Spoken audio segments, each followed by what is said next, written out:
কেউ যদি পরিষ্কার পরিচ্ছন্নভাবে জীবন করতে চায় তাহলে তাকে অবশ্যই জাপানে একবার আসা উচিত।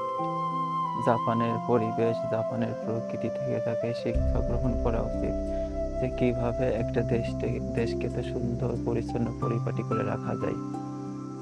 মানুষ চাইলেই যে সবকিছু করে তার বাস্তব উদাহরণ হচ্ছে গিয়ে এই জাপান।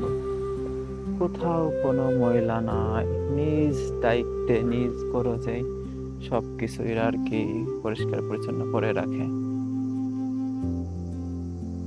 এখানে প্রতিটা মানুষই তাদের বাড়ির সামনের যে রাস্তা সব পরিষ্কার করে রাখে।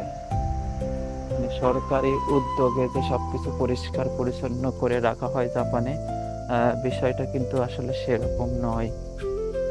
প্রতিটা ব্যক্তি তাদের নিজস্ব উদ্যোগ থেকে আর কি সবকিছু আর কি পরিষ্কার পরিচ্ছন্ন করে রাখে।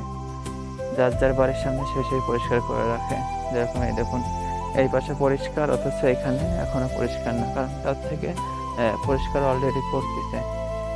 সবাই তাদের বাড়ির সামনে এই যে পরিষ্কার না, তখন কিরকম লাগতেছে জায়গাটা, তাই না? সেরকম ভালো লাগতেছে না, কিন্তু ওই পাশে দেখুন পরিষ্কার কতটা সুন্দর লাগতেছে। এরা বাসার সামনে পরিষ্কার আছে তখন সুন্দর লাগবে।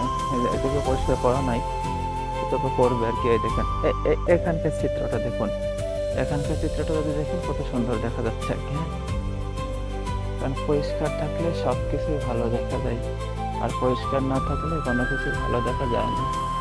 ঠিক আছে, দেখুন কত ধরনের আছে গাছগাছালি এদের।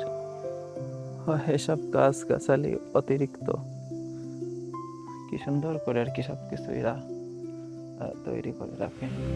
আসলে এই জাপান থেকে অনেক কিছু শেখার আছে।